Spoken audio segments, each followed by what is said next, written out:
Então, bom dia.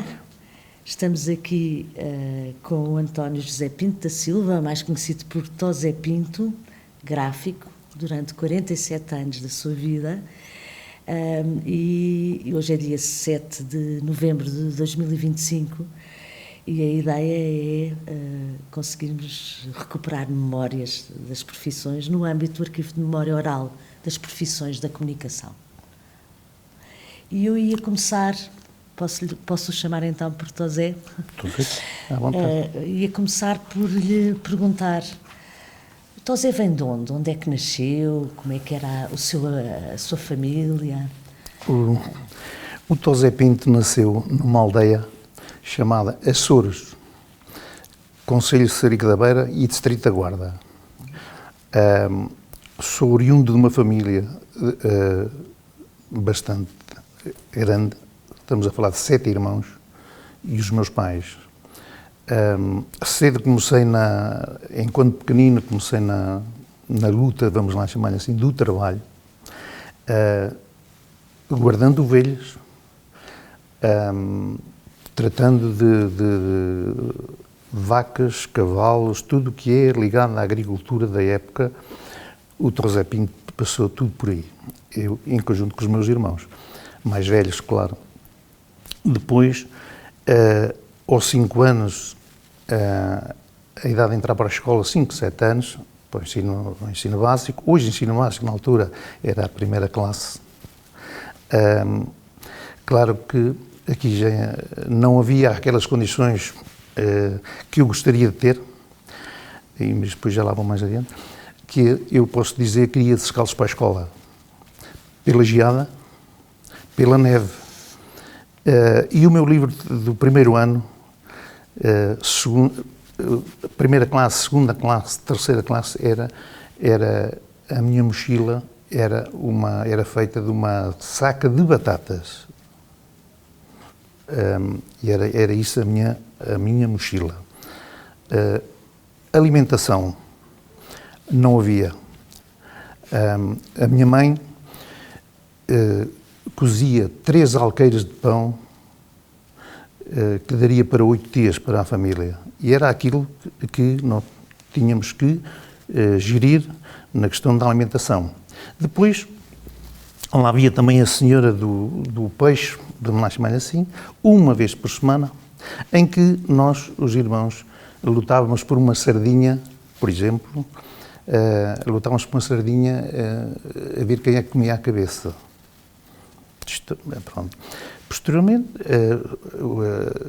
a vida eu fui crescendo e até que a vida lá continuou a ser muito complicada, quando eu comecei já a pensar numa situação de isto não pode ser assim, portanto, eu já pensava isto, não pode ser assim e eu tenho que procurar outra vida.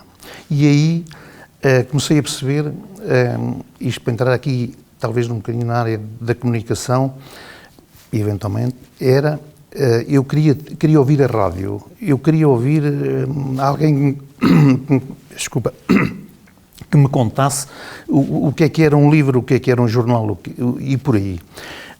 Mas, derivando da idade, e estamos a falar na idade aqui na altura de 12 anos, 13, para aí, sinceramente 14, eu não tinha acesso, porque o grupo dos mais velhos não deixavam a gente aproximar-se para que não ouvisse as conversas deles. Onde já naqueles grupos, já havia alguém que lia um jornal ou lia um livro. Mas liam na aldeia, não é? Estamos a falar na aldeia, Açores, numa altura que não havia luz elétrica, pronto.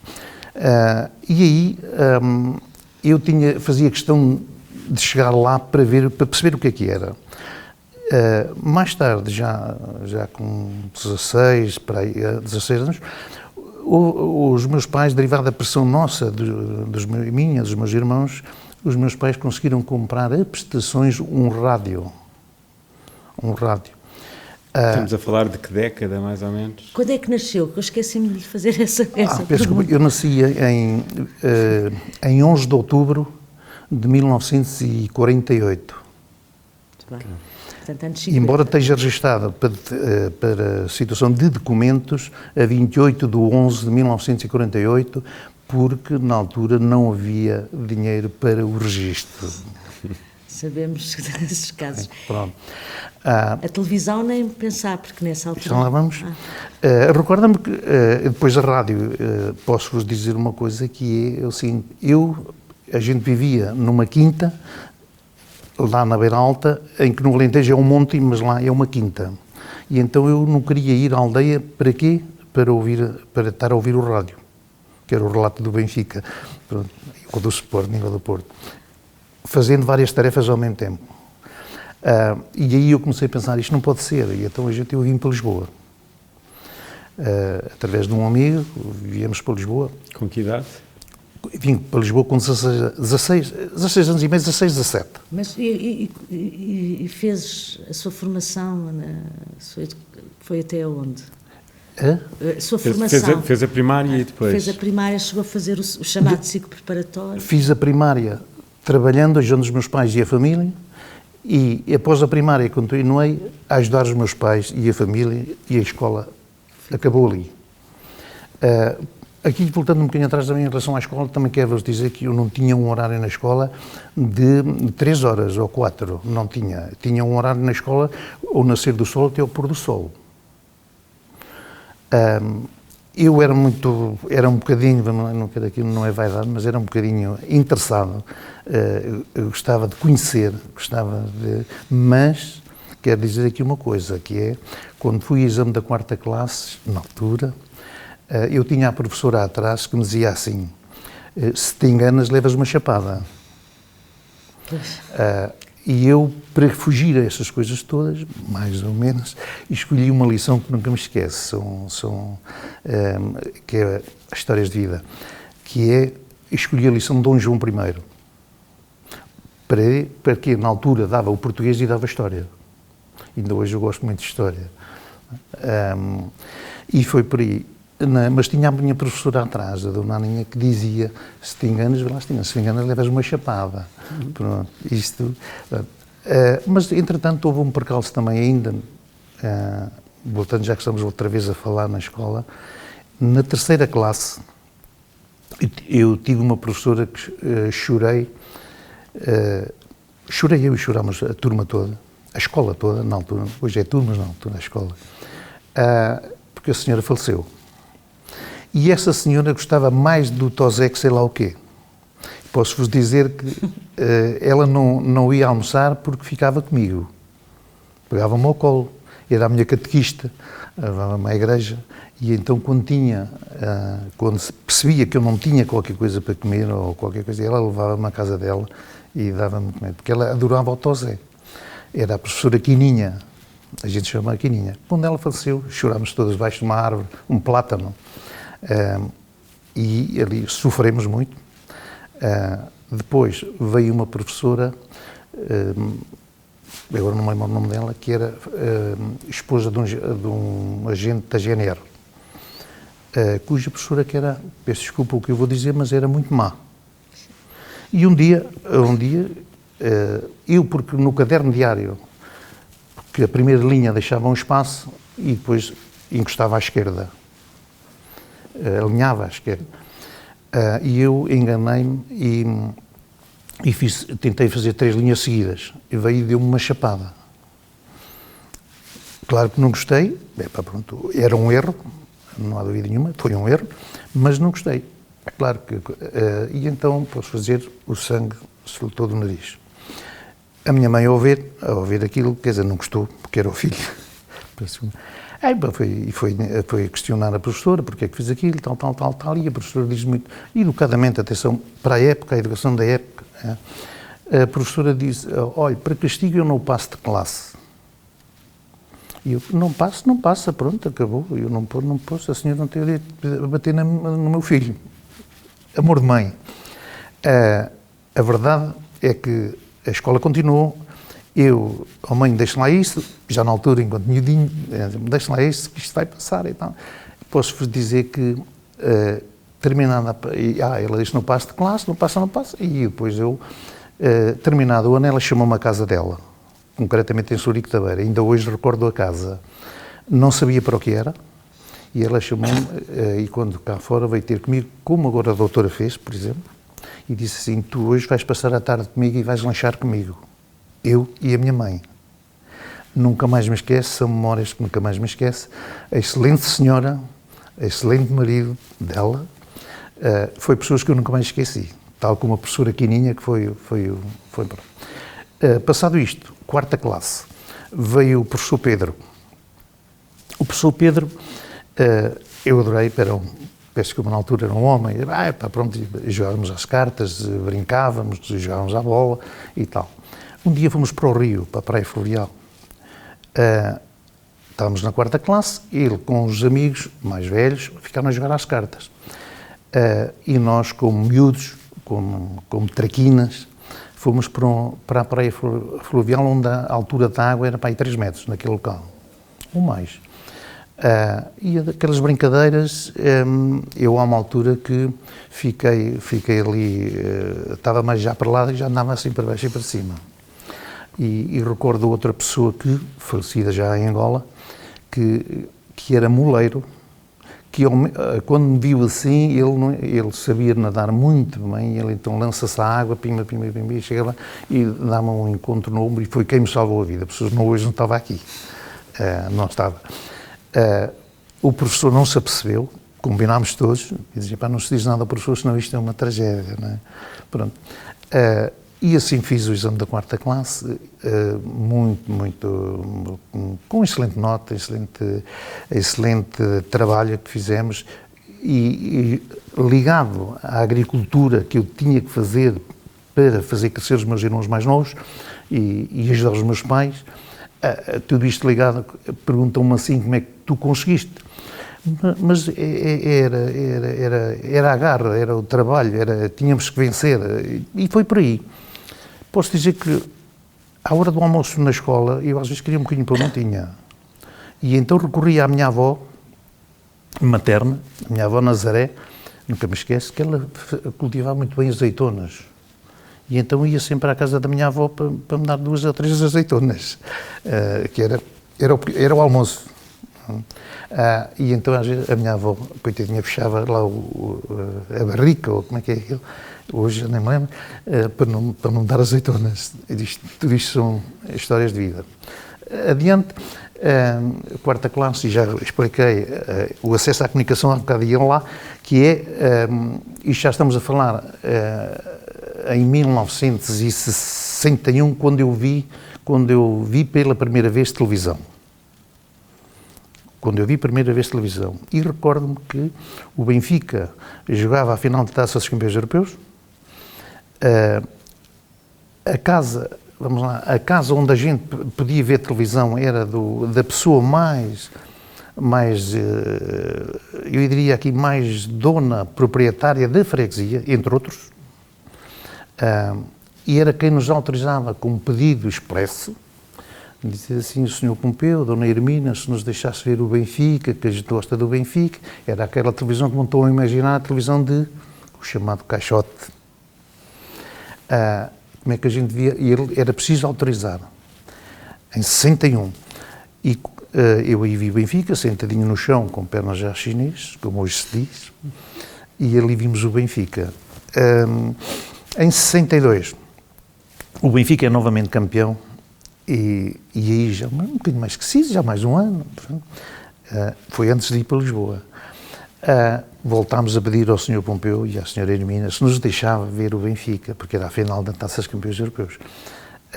Recordo-me que a minha história é complicada, é muito para mim, não sei se depois o valor que tem, mas ao subir a escada havia um rapaz, amigo, que namorava com uma filha do caseiro daquela casa. E o que é que acontece? A governanta hoje, que não todos os dias governanta, mas pronto, era o que era, e nós pedimos autorização ao Sr. Pompeu, o Sr. Pompeu autoriza, mas a governanta não autorizou. Vem à porta e deixa entrar o rapaz que possivelmente veio a casar com aquela menina, hoje estão nos Estados Unidos, em que deixou entrar o casal, porque ela era neta dela, e a mim e a outro amigo meu fechou-nos a porta.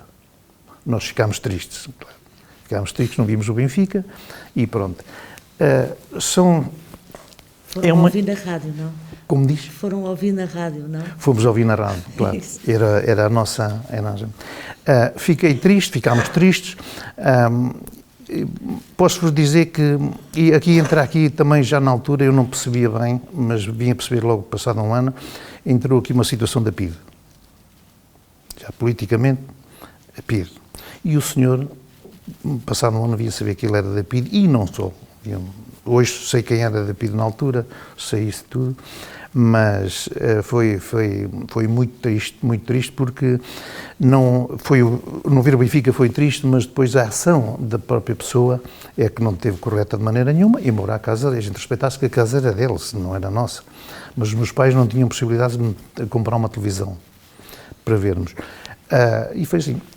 Dizer também que, passado isto, eu, claro que nunca gostei fiquei a gostar daquelas pessoas, é verdade, nunca. E porquê? Porque nós, enquanto agricultores, vamos chamar-lhe assim, o meu pai, eu discutia de alguma maneira, mas educadamente, fazia ver ao meu pai, questionava-o, porque é que a melhor melancia era para aquele senhor e o melhor melão era para aquele senhor. E tínhamos que lhe dar um carro de palha, um carro de feno, mais. Por exemplo, na altura não havia trator, ou se havia, a gente não tinha.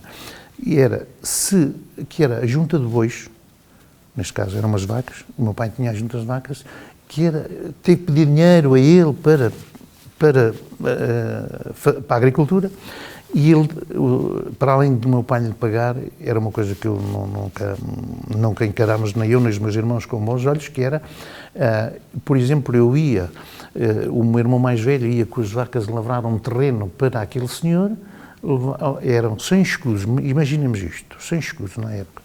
Mas se fosse para mim, que era um freguês da aldeia, tinha que ser 150. Ele queria apanhar azeitona, nós éramos, eu cheguei a fazer isso, por ordem do meu pai, pagava-me 20 escudos, por exemplo. E se fosse fazer o mesmo trabalho para uma pessoa, um freguês da aldeia, tinha que pagar 50. E isto a gente não encarou bem. Havia, por exemplo, uma festa, queriam fazer o arroz doce, o Tosé Pinto ia levar o leite para eles fazerem o arroz doce. Chegava ao Natal, uma arroba de queijo da serra para aqueles senhores. Chegava-se a Páscoa, o leite para o arroz doce, o cabrito para aqueles senhores. Era tudo assim. A gente começámos a crescer e daí, parte aqui a razão porque é que eu vim para Lisboa. E comecei a fazer vir aos meus pais, isto não pode ser, eu tenho que ir à procura de uma vida melhor. E então, através de um amigo, trouxe-me para uma empresa, aqui para o Cacém, Alto da Bela Vista, chamada Gris Impressores, que é uma empresa gráfica. Aqui entramos na parte gráfica, já é mais, um bocadinho mais ao meizinho. E eu dizia lá que nem que andasse de rastros com uma cobra, nunca mais voltaria àquela vida, àquela situação. Tinha que idade, desculpe, quando veio para o Cacém? Como? Que idade? Tinha 16 anos? Tinha 16 anos e meio, 17. Sim. Nunca mais voltaria àquela vida. Cheguei aqui, vim morar para um quarto, com um divanzinho, e digo assim, mãe, como eu dizia que andasse de trás com uma cobra não voltava lá, a verdade é que eu, ao fim de 8 dias, eu queria me ir embora. Mas depois, também um dia de noite, comecei sozinho a pensar que eu já estava com um irmão meu, que era o do meio, que acabou por falecer na guerra em Angola. Depois, mais à frente, eu posso explicar isto. E eu digo assim, Mário, eu vou-me embora, eu não gosto disto. Lá é mal, aqui é pior. Para dizer o quê? Se lá passei fome, aqui voltei a passar fome. Está a ver? Isto foi complicado. E eu digo assim, espera aí, isto aqui lá era mau, aqui é pior, mas como é que vamos fazer? Então, o meu irmão, como ganhava já mais 10 escudos do que eu disse, Mário, empresta-me aí 5 escudos, a ver se eu consigo passar 15 dias. E o que é que fez que eu não regressasse lá à minha terra de raiz? Que foi o seguinte, é que a empresa, neste caso a Gris Impressores, que já tinha um refeitório, já tinha um posto médico, já tinha uma enfermeira, já tinha uma série de coisas que eu digo assim, pá, mas isto aqui é outro mundo. Pronto, é outro mundo. E eu então sacrifiquei-me, passei fome. Vou dizer uma coisa, alguém me dizia que o pequeno almoço para ir para o trabalho era uma cerveja preta à época. E eu disse, pá, mas o que é isso? Não é isso. Até o que é que me safava para me alimentar era a dirigir à empresa todos os dias, e a empresa facilitava, porque na altura recebia o ordenado à quinzena, não era ao mês, e então à quinzena a empresa facilitava-me comer no refeitório e no bar uma sandes com uma carcaça com manteiga e um copo de leite, e descontava no ordenado ao fim de 15 dias. Isso foi a razão de que eu não regressei às origens. Entrou a fazer exatamente o quê? Qual é que era a sua função? Entrei para esta empresa, aqui entra a parte gráfica, uma empresa gráfica que eu adorei, onde estive 17 anos, onde eu adorei estar. Passei por muita coisa novamente, e aqui entramos na área na gráfica, na área ligada já à comunicação, e perceber o que é que era a impressão, o que é que era o livro, o que é que era o jornal, o que é que era tudo isso, o que é que era, e mais tarde veio o computador de fita corrida. Pronto. Aqui, quando eu vim para uma máquina de plastificar, não sabia que o elemento que estava a trabalhar comigo, que era o meu oficial, era da PID.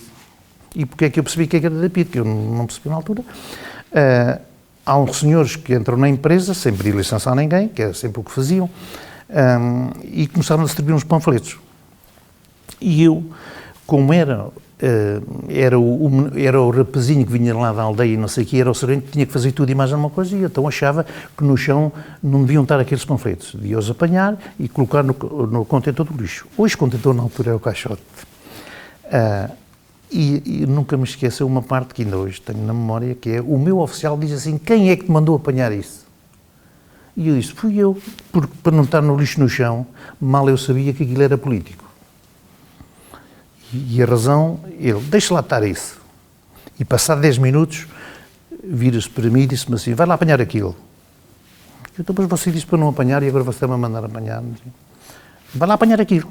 Era assim. Pronto, exemplo.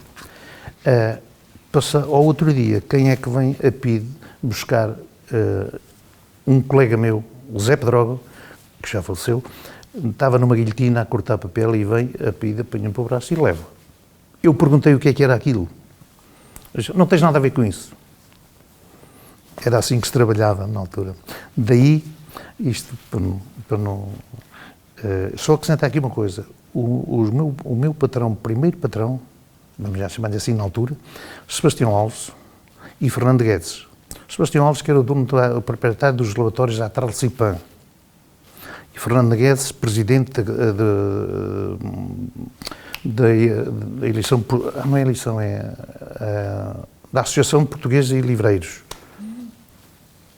onde havia um grupo de empresas, que era Gris Impressores, Verbo, Celis e Uliceia. Era o grupo de empresas, onde eu estive 17 anos, onde fui, graças à minha vontade e à minha luta e à minha insistência, consegui vingar outro percalço aqui por meio. Em 1969, em 68 fui à inspeção, apurado para todo o serviço militar. O meu irmão assentou praça em 68 na Carregueira, no quartel da Carregueira, em 68, 6 de maio, e eu em 6 de maio de 69 assento praça na Carregueira também, e mobilizados os dois para Angola. Ou seja, os meus pais tiveram 3 filhos na guerra em Angola, onde o do meio faleceu em combate, e daí eu não fui para Angola, estive sempre mobilizado, desde que entrei na Carregueira, sempre mobilizado, e o meu irmão mais velho estava lá, esteve lá cerca de 40 meses, o meu irmão do meio teve 10 meses e faleceu em combate, em Gacoutinho. Agora, o caricato aqui desta história também, eu estava aqui no R1 na Amadora, a tirar a especialidade e estava mobilizado, e o caricato aqui é que o meu batalhão, a minha companhia, não é, ia render o batalhão do meu irmão, onde ele faleceu. Eu tenho aqui as fotos aqui no telefone ainda hoje, ele a ser velado, a entrar para o helicóptero urna e etc, etc. Foi muito complicado o ano de 1969, com o meu pai. Por um trisno juntava 3 filhos em Angola e por um trisno não morreram 2. Pronto. Claro que foi complicado, ainda hoje tenho esta memória do meu irmão, toda a família, merece todo o respeito, os meus pais, os meus avós, tudo isso, todos os amigos e tudo isso, mas o meu irmão marcou muito, ainda hoje tenho esta pulseira, posso dizer que está aqui, é um sentimento por ele, porque nós passámos juntos, era gráfico também, e eu, mais uma razão de ficar sem o meu irmão, mais uma razão para, em jeito de homenagem a ele, vamos lá, eu ia vencer nisto e venci. Venci, felizmente. Passada esta história, que não é história, é uma história verdadeira, foi muito complicado para os meus pais. Acho que os meus pais faleceram mais cedo pelo desgosto do meu irmão, em que eu fui desmobilizado. Aqui uma história também, que é, quando eu estive mobilizado, esteve mobilizado, fui desmobilizado 10 horas antes, desnomeado, para servir na região militar de Angola. Eu, por lei, não podia ir, uma vez que o meu irmão morreu em combate. Esta frase, em combate, foi o que disse que eu não podia ir para Angola, onde havia outro irmão para ir, que era o meu irmão mais novo, do rapaz, que é o Fausto. E eu posso dizer que o meu pai não sabia, nem a minha mãe, que eu ia para Angola. Não sabiam. Quem sabia era a minha mulher, hoje minha mulher, na altura namorada, e era o meu irmão mais velho, que tinha vindo de lá. E diz, a gente os 3 vai ter que dar a volta a isto. E a mãe não sabe, e o pai, eu embarcava no navio Império, no dia 18 de outubro de 69, ao meio-dia. E fui desmobilizado às 21 horas do dia anterior. Estava aqui no R1, na Amadora, e não fui para Angola.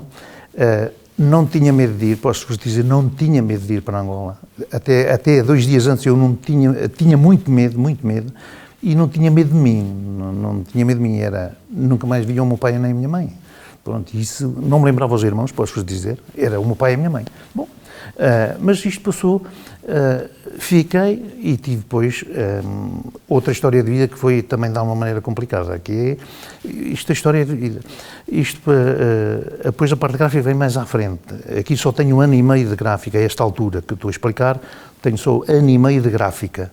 Depois meteu-se a tropa, a vida militar, a empresa era obrigada a aceitar, após 3 anos e qualquer coisa de vida militar, era obrigada a aceitar o meu emprego, o emprego. E então, terminada a vida militar e a não ida para Angola, entretanto, há um sábado, concretamente dia 2 de janeiro de 1970, eu tratei dos documentos todos para o corpo do meu irmão regressar, vir para a terra natal, onde está sepultado. E há quem... muitas histórias depois ouvi dizer que não era ele, eram umas pedras que vinham lá dentro, mas é mentira. Eu sei porque para chegar aqui eu tive que arranjar 5 versões diferentes presenciais lá e consegui fazer isto. E posso-vos dizer que fui ao funeral do meu irmão ao fim de 44 anos. É que eu fui ao funeral do meu irmão através de uma homenagem que eu preparei, eu, a minha mulher e a minha filha, e o meu irmão mais velho, preparámos esta homenagem e fizemos na terra, no cemitério, fizemos esta homenagem toda. Eu consegui lá juntar 120 pessoas, a família toda e tal, e fiz um discurso na igreja que realmente preparado por mim, com a autorização do Sr. Padre Carlos, onde eu fui confrontá-lo, se eu podia ler aquele discurso, uma vez que era um bocadinho politizado. E estamos a falar da igreja, política, pronto. E o Padre Carlos, também muito amigo, disse, não senhor, você pode ler o texto, esteja à vontade. Está aí um discurso. Quem é que fez o discurso? Diz, fui eu. De certeza que fui. Eu é que preparei, pois, pronto, e fui mesmo. Aqui uma história muito complicada, com uma igreja cheia, e não é tão pequenina assim, e o adro, tudo cheio, e eu a fechar o discurso depois da intervenção do padre, e a missa, e etc, e eu falar do meu irmão, e etc, e a minha família toda lá, e eu digo assim, isto não vai ser fácil para eu ler isto, mas cheguei lá, saí-me bem, felizmente, entretanto, um pormenor tocou o telefone.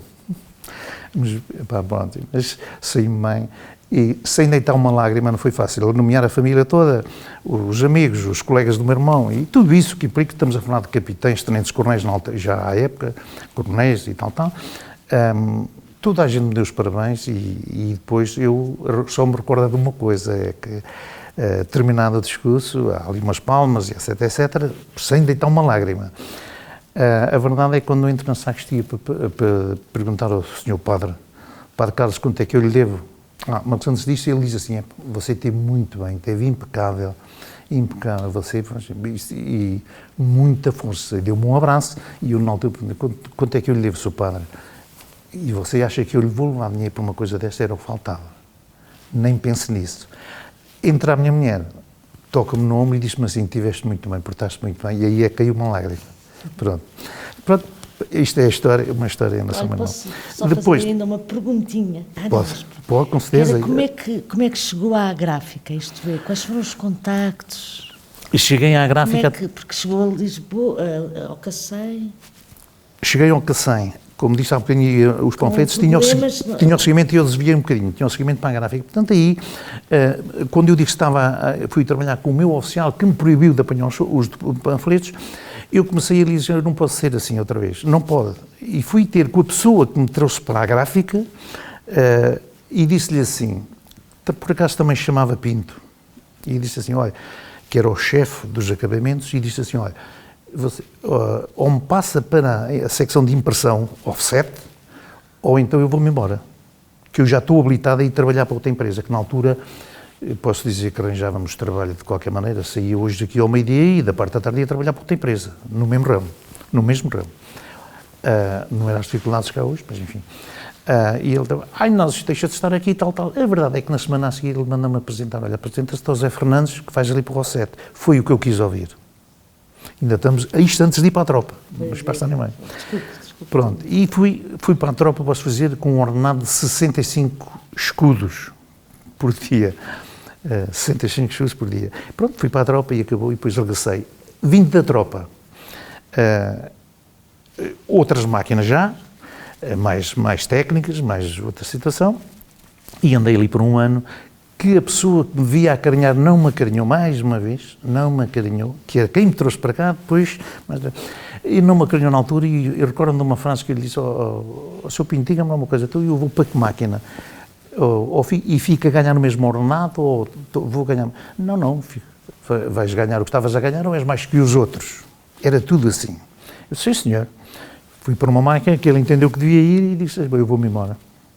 Vou-me embora daqui, que eu não tenho que procurar outra vida, lá estamos nós, e então tenho que procurar outra vida e despedi-me de cá. Não me deixaram sair. Porque vou dizer porque é que não me deixaram sair. Porque, tal como as namoradas da época, e tal como os empregos, era assim, as empresas, era assim, uma pessoa que estivesse livre da vida militar, eu penso, não leva mal, doutora, não leva mal, mas tenho que dizer isto. Tinha mais possibilidades. Tinha as namoradas que queria e tinha os empregos que queria. Daí, eu não era mais que os outros, mas era uma pessoa que estava livre da vida militar.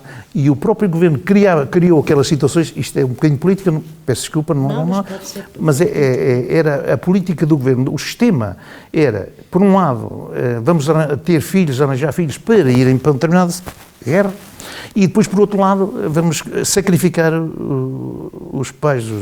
Pronto. E era por aqui. Eu, percebendo isso, eu disse, bem, há aqui uma situação, que é, eu vou-me embora, e não me deixaram sair. Mas fizeram uma coisa, na altura, a empresa dá um aumento de 500 escudos a várias pessoas, o único que não foi aumentado fui eu e um rapaz amigo, que era o Abel Figueiredo, nunca me esqueço o nome, grande amigo, que éramos dois benjamins das artes gráficas.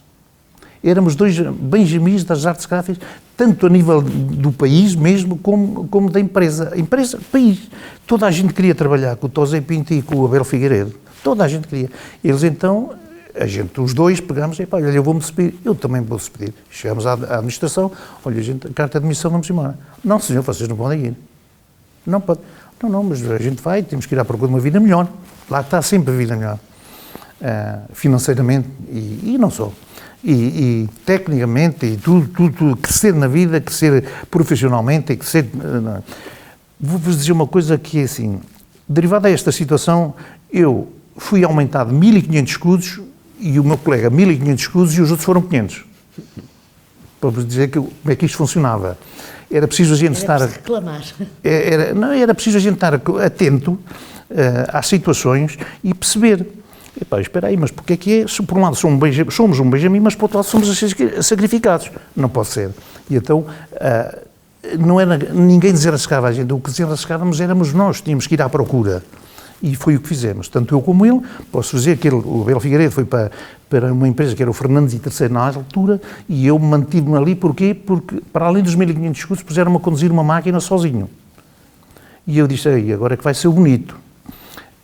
Que eu adoro, e ainda hoje, o gráfico, para mim, porque nós... Eu peço desculpa, eu quero explicar aqui uma coisa que éramos os únicos que tínhamos o 1º de maio. Eu vou dizer porque é que tínhamos o 1º de maio. Éramos nós e os bancários, à época.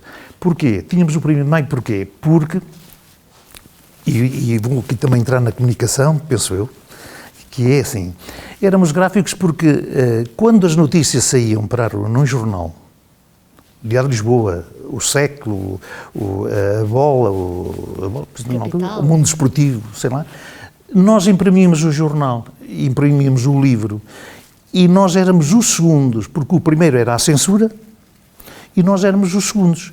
E eles aí não podiam fugir. Porquê? Porque o Estado não tinha capacidade para fazer obras daquele género, a não ser a Casa da Moeda e muito, muito restritivo. Pronto. E então, grandes tiragens, grandes monos, vamos chamá-lo mono, um livro chama-se um mono enquanto não está terminado, chama-se um mono. Um mono desta altura, o Estado não tinha capacidade para, e então dava às empresas. E aí nós tínhamos o acesso à comunicação. Víamos porque é que aquele livro estava ali a ser impresso. E como é que era impresso, e como é que era, quem é que aprovou. Entrou aqui, como sabem, o lápis azul, censura, o lápis azul. Nada se fazia na minha empresa, deles, mas em que eu trabalhava, na empresa onde eu trabalhei, que nada, até o 25 de Abril, nada se fazia sem passar pelo crivo da censura. Nós às vezes achávamos, mas porque é que não pode ser? Não pode ir para a rua, mas não podia. Nem saía, para a própria empresa tinha um sistema de controle. Eles chamavam controle e qualidade, mas o controle realmente era também um bocadinho ali qualidade, mas nós éramos profissionais, mas de qualquer maneira o controle era realmente a censura. E a ver se ia alguma coisa metida lá no livro, ou se havia outra coisa qualquer. Claro que a gente teve... Já agora, que tipo de... Disse-me que trabalhava em offset, portanto, grandes tiragens, que jornais, lembra-se de algum livro especificamente, e depois íamos tentar perceber um bocadinho melhor essa coisa esse processo. Eu tenho... como é que é feito? Não. Primeiro, o que é que imprimiam? Imprimiam-se, por exemplo... Eu vou-lhe dar aqui algum jornal? Vou-lhe dar 2 exemplos. Então vou falar um livro antes do 25 de Abril e outro livro depois do 25 de Abril. Vamos chamar assim. Portanto, Portugal e o Futuro, escrito por António Spínola na Guiné. Uhum. Foi um ingresso na sua... Foi, sim. Portugal amordaçado, depois do 25 de Abril, Mário Soares. Pronto. São 2 exemplos, então eu podia dar aqui, eu tenho uma estante de livros, como a minha neta sabe, tenho uma estante de livros em que temos tudo em que serve a ela, serviu à mãe, serviu para tirar tópicos de enciclopédia portuguesa e brasileira, os Lusíadas, entre outras, António José Régio, António Sérgio, Fernando Pessoa, toda essa gente, todos estes livros me passaram pelas mãos, era eu que aprovava as cores, conferia os textos, faltava uma coisa. Antes do 25 de Abril, tudo isto foi feito. Passava sempre, como eu disse há um bocado, era com autorização e era um património. Recordo-me que em 61, fugindo aqui um bocadinho à regra da censura, Em 1961, não, peço desculpa, em 1969, 68, 69, assim é que é, os tumultos em Angola, em 1961, por isso é que eu estava aqui a trocar as datas, os anos, nós imprimimos um livro que quando vimos aquilo foi dizer, epá, isto não pode ser. Não pode ser porque isto epá, a PIDE não deixa isto, nem pouco mais ou menos. Não passou, eu diria hoje, epá, se bem me recordo, não passou um quarto de hora, estava a PIDE ali dentro da empresa. Porquê? Porque tinha a ver o que estávamos a imprimir, que alguém lá meteu, ainda hoje estou a perceber quem, porque tinha a ver uns livros, que era, e mais uns panfletos com alguma qualidade, que tinha a ver com mutilações, com maus tratos, tudo o pior que se passou entre 59 e 61 em Angola, concretamente em Angola. Aquilo foi tudo abafado, foi tudo recolhido, foi tudo, pronto, até hoje nunca mais vi aquilo. Portanto, e nós estávamos sujeitos a ir, a ser confrontados com uma situação complicada onde a gente não tinha qualquer culpa. A gente só fazia o que a empresa mandava fazer. Não é? Era isto, como é que era o livro preparado? Antes de entrar na gráfica, é lógico, passava mais uma vez pela censura, antes e depois. Okay. E depois tinha que levar, sim senhor, alguém aprovava e alguém dizia assim, pode ir para a gráfica e pode imprimir. Pode imprimir, veio papel, a empresa aí não tinha responsabilidade nenhuma, mas, atenção, após o tal controle que eu falava há bocadinho, após a feitura, havia o controle em que diga assim, pá, espera a ver se isto está como estava no princípio. Então, e quem é que fazia isso? Como? Quem é que fazia esse... Havia uma equipa preparada. A própria empresa era obrigada a ter... Sim, mas havia pessoas... Exatamente, preparadas para isto. Portanto, para ver. Uma espécie de censores. Para confrontar o antes e o depois. Antes da feitura e após a feitura, após a saída da empresa. Isto era uma coisa que custava muito. E depois, era assim a feitura do livro. Mas isto ainda estamos a falar, graficamente, em termos de comunicação, o que era a comunicação. Eu sou do tempo da pedra, impressão na pedra, ou através da pedra. E como é que era da pedra? Já agora, eu há bocado ia após a vida militar, durante a vida militar e antes, quando fui desmobilizado para Angola, deram-me outro prémio que eu considero quase uma ofensa, mas pronto, lá estamos nós. A minha vida tem sido sempre de luta, de remar contra a maré, mas felizmente consegui vencer, pronto, para terminar, consegui criar um património à custa do meu trabalho e de alguém que me ajudou. E hoje tenho orgulho, sinceramente tenho algum orgulho em que, por exemplo, para além de outros, tenho um orgulho em que, se eu morrer hoje, a minha mulher fica com uma casa paga, a minha filha fica com uma casa paga e a minha neta fica com uma casa paga, que está ali. Está bem? Portanto, isto fruto do meu trabalho, sem atropelar ninguém, sem tentar crescer sempre na vida. E por isso é que eu tenho muito respeito pela minha profissão, porque quem me deu, com muito trabalho, com muita luta, foi quem me deu os valores e aprendi muito ao ler um livro quando tinha tempo para ler. Eu tenho os anos da guerra, tenho isso. E isso foi uma história muito complicada, que é, quando regresso, terminada a vida militar, o meu irmão regressa no dia 2 de janeiro, é o dia, o funeral lá, e não me deixaram, atenção aqui, a PIDE não me deixou ir ao funeral do meu irmão, não deixou. Eu estive para fugir, pronto, chamava na altura uma palavra que até nem gosto de dizer, que é desafiado, mas não vou fazer isso, porque se eu abandonasse naquela altura, e por castigo já ia para o ultramar. E eu não queria, por causa dos meus pais, era sempre os meus pais. Entretanto, também já depois, na vida militar, posso-vos dizer uma coisa que é, e já agora peço desculpa, mas deram-me um prémio que foi ir para a Academia Militar, onde estive 33 meses. Para dizer que todos os capitães que fizeram o 25 de Abril passaram por lá todos. Uma personalidade que me lembra muito, o capitão Dantas e o general Ramalhianes.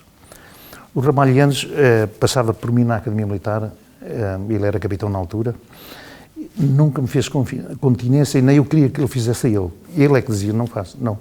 Ele tratava-me assim, Deus rapaz, Porquê? Porque, ligado à gráfica, eu fui para a Academia Militar porque serviços gráficos. Fui para os serviços gráficos. Era uma luta, eu falo muito na palavra luta, mas não é luta é luta de trabalho. Luta de trabalho e sempre ligada à comunicação, ao imprimir, porque é que se imprime, como é que se faz, como é que não sei o quê. E recorda-me que um dia, na Academia Militar, eu não imaginava isso e vou-vos dizer uma coisa. Isto não sei se isto é para passar, eu daquelas pessoas que disse que davam um tiro na farda e outro na bandeira, porque o meu irmão tinha falecido há 2 meses e o senhor civil que trabalhava comigo, que era o mestre Castro, um dia eu andava chateado, o meu irmão tinha falecido e depois ele, em vez de me acarinhar e não sei o quê, e eu digo assim, não, eu tive que dizer, o senhor anda cá porque quer, e eu ando cá obrigado, porque aí é que eu disse, se precisam, eu dava isto e não sei o quê. Fui chamado 30 dias de prisão que queriam-me dar. Então, e posso-vos dizer aqui uma coisa estranha. Quem me salvou disto foi uma menina, sobrinha do capitão, que gostava de mim, Abraham.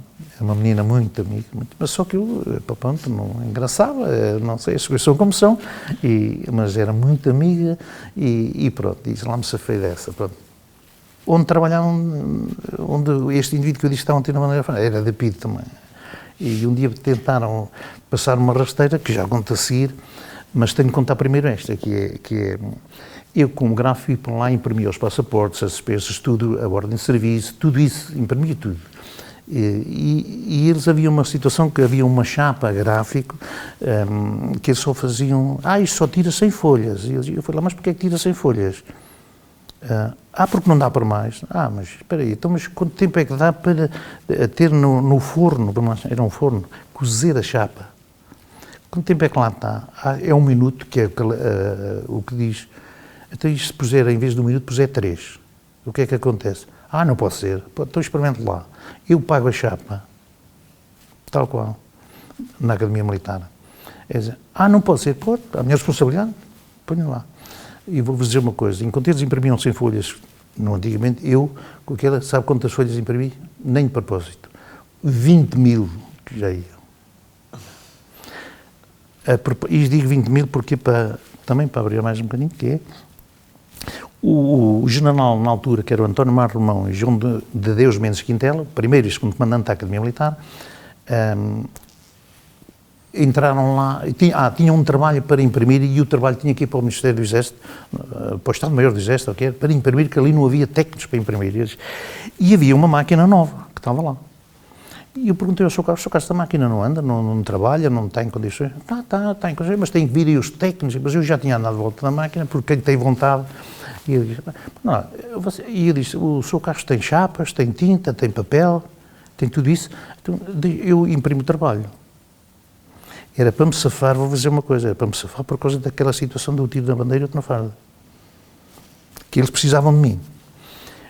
E eu digo assim, eu imprimo o trabalho, só vou-lhe pôr uma situação que é, hoje, se entender, eu fico na secção a imprimir o trabalho, mas vai-se responsabilizar por deixar uma pessoa para fechar a porta, porque eu não assumo a responsabilidade. A porta das instalações. A ver como é que isto funcionava. Porque eu tenho que imprimir a ordem de serviço e a responsabilidade, o assumir de responsabilidade perante aquela situação. E eles, não, isso consegue-se. Então, olha, Sr. Castro, eu não fecho a porta, não assumo.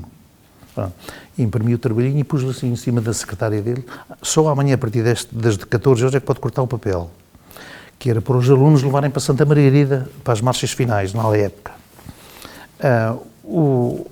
Ele não agradeceu. Outra coisa, como é que isto funcionava? Não agradeceu o trabalho, não agradeceu. E eu estava ali obrigado a cumprir um serviço. Passado 2 ou 3 dias aparece no serviço o general António Mar Romão e o João de Deus Mendes Quintela, devidamente formados, e com os fundos vermelhos, estrelas, e eu assustei-me. Eu vou dizer uma coisa, não usava o Kiko, porque fui sempre muito vaidoso no cabelo. Queria andar sempre muito bem penteadinho, e então nunca usava o Kiko. Quando tocava a sentido era chamada a atenção, porque eu era primeiro cabo, esqueci-me de dizer, com os valores, está lá na caderneta militar, e então tocava a sentido, o nosso cabo está aí, o nosso comandante está, não sei o que, não faz mal, deixa estar, não faz mal. Eu punha-me em sentido, com todo o respeito, não tinha o Kiko na cabeça para fazer continência. Bom, E depois, isto para dizer que realmente não foi fácil aquela história. Primeiro que eu entrasse na Academia Militar e entrasse e percebesse aquilo tudo, após esta história que eu estava a contar, veio o general e entra no serviço e eu assim que eu pus-me em sentido porque não tinha o Kiko na cabeça, o chamado Kiko. Impus-me em sentido e o general vira-se para mim e diz-me assim: ao nosso cabo, não há continência para ninguém. O meu comandante, mas a disciplina militar obriga a estes procedimentos.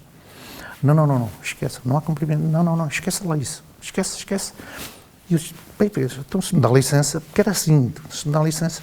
Ele, então, olha, já agora posso pedir um favor? Ele para mim: claro, se eu puder ajudar, tudo bem. Então, pode pôr a máquina a andar para eu ver como é que fosse, porque eu nunca vi. Com certeza, se me dá licença, eu botou a máquina e pima. Engraçado. É engraçado que eu nunca tinha visto isto assim, mas isto faz muitas tiragens. Oh, meu comandante, olha, isto já vai em 20 mil, ainda faz mais. Histórias de 20 mil, pronto. Tudo gráfico, tudo comunicação, tudo não sei.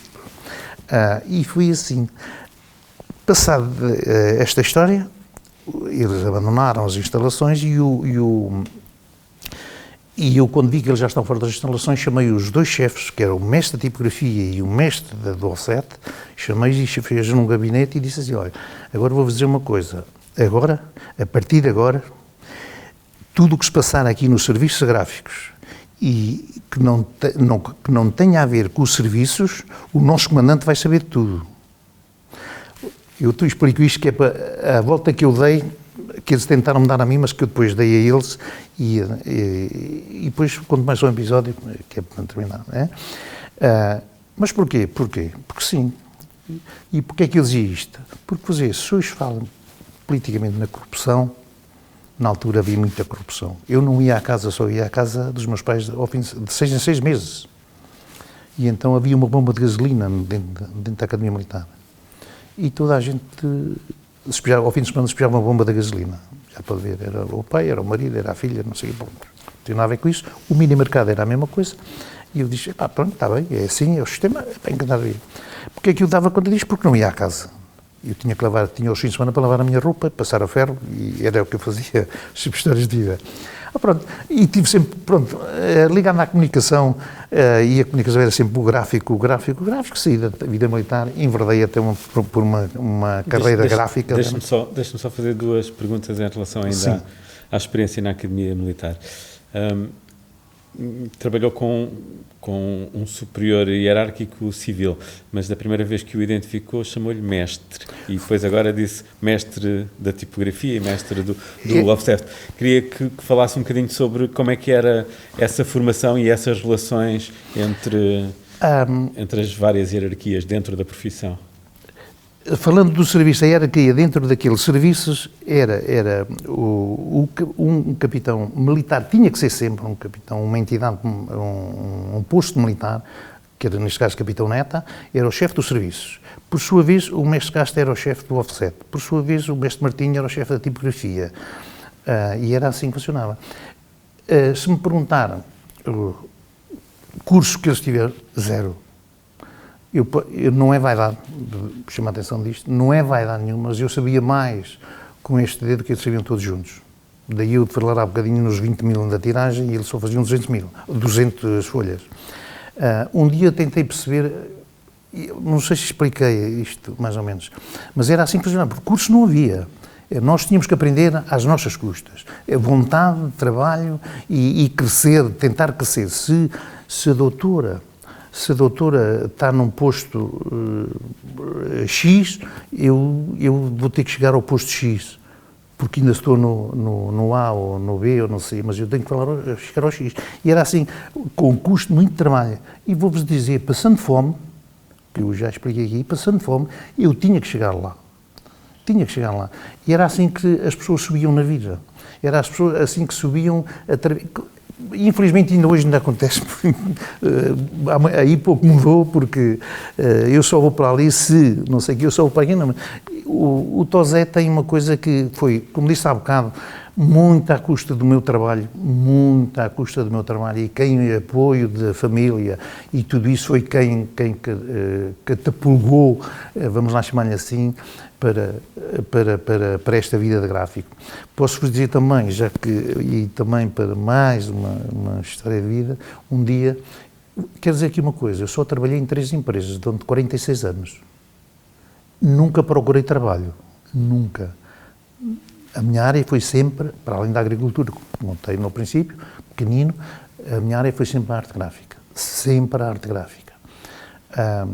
E como é que aprendia? Ia observando os outros, ia substituindo quando eles faltavam. Estou só a pensar. Tal qual, tal É qual. isso? A doutora está lá. Porquê? Porque, primeiro, já perceber como é que era impresso o jornal, ou o livro. Mas como é que isto é impresso? Espera aí, mas não é possível, não é? E tal, e por aí. Mas a pergunta que me fez, peço desculpa, pode-me repetir? Eu estava a dizer, como é que aprende a profissão? Como é que aprende? É ir observando, sim, sim. Conseguindo substituir. Tal qual, já percebi. É assim, eu vi o jornal, vi o livro, como diz, a revista, a Flama, exemplificar, a Flama. Ainda não disse títulos de jornais nem revistas, e nós queremos. Como é que eu ia caminhar? Porque na altura, eu peço desculpa, aparecer uma menina de biquíni na Flama, era uma coisa espetacular. Em fato de banho, biquíni não, em fato de banho. E então a revista Flama era um Sim, uma revista... Toda a gente gostava da revista Flama. E eu comecei... mas como é que isto é impresso, como é que isto é feito, através de quê, não sei quê, não sei quê. Pronto, isso é. Alguém cria, faz o texto, alguém cria a fotografia, alguém faz o técnico de fotografia, cria a fotografia, depois faz o negativo, passa a positivo, de positivo, está bem, é visto, vamos lá ver, vamos fazer uma prova. Isto é a concepção de um livro ou de uma revista, ou de um jornal. Vamos fazer uma prova e a prova vai a alguém. Por exemplo, se este pullover é azul, ele não pode estar vermelho ou laranja, não pode, tem que estar azul. E então vai os técnicos da altura, que era tudo, isto está bem, se calhar parece-me bem, mas atenção, a gente tinha logo a percepção, quando isto era criado, por exemplo, vamos chamar esta cor, era criada, a gente tinha logo a percepção que na impressão ia perder uma percentagem da cor que está aqui. Está a ver? A doutora pergunta-me assim, mas como é que você viu isso? Era a percepção que a pessoa tinha e o calo, eu chamo o calo da vida, e o calo da profissão, que era, eu sabia que ao fazer esta cor, este tom, que é uma coisa que eu adoro fazer, é tons de tinta, ainda hoje sei como é que se faz e adorei sempre fazer isso, mas eu tinha a percepção que aqui, transportado, que já está aprovado por técnico da fotografia, por técnico da montagem, todos os fotolitos na altura, esta cor eu dizia, atenção que na impressão isto vai perder 20% ou 10% de cor. Portanto, temos que aumentar aqui mais 1% ou 2% para compensar a impressão. Porque tinha a ver depois também com o papel, se é de boa qualidade, não era e tal, por aí fora. Portanto, era assim a concepção de um jornal ou de um livro.